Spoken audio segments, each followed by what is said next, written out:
Sono Nicola Cocco dello studio dentistico Cocco di Quartu e sono in Sardex da ormai 2 anni.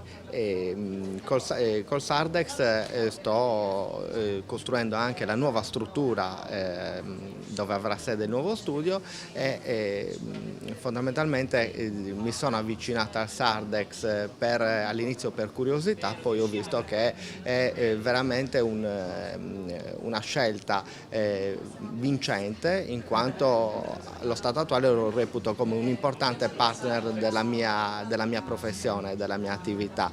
Infatti all'interno del circuito si riesce a trovare fondamentalmente tutte le cose di cui si può aver bisogno e fondamentalmente si riesce anche ad avvicinarsi a un bacino d'utenza che diversamente non ti avrebbe conosciuto.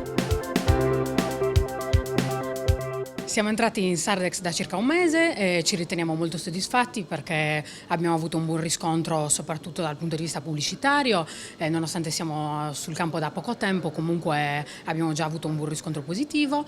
L'idea di Sardex ci piace perché questo fa sì che comunque sviluppi l'economia a livello territoriale. La Rosa del Pane è all'interno del circuito Sardex dal novembre 2014.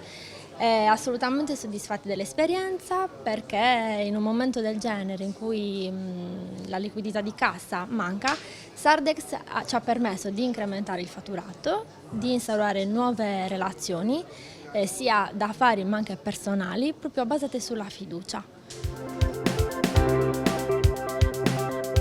Ciao a tutti, sono Simbula Filippo, la mia azienda è Vanità by Oscar, sita Quartu, un negozio di abbigliamento storico. Sono nel circuito Sardex da circa un anno, adesso non ricordo bene. Cosa posso dire? Che per me Sardex è un'esperienza fantastica che consiglio a tutti. Sono ormai un devoto di questo circuito. Grazie a Sardex noi abbiamo cambiato il nostro stile di vita. Abbiamo iniziato a spendere per tutta la nostra quotidianità e anche per quanto riguarda spese inerenti magari all'attività solo ed esclusivamente Sardex.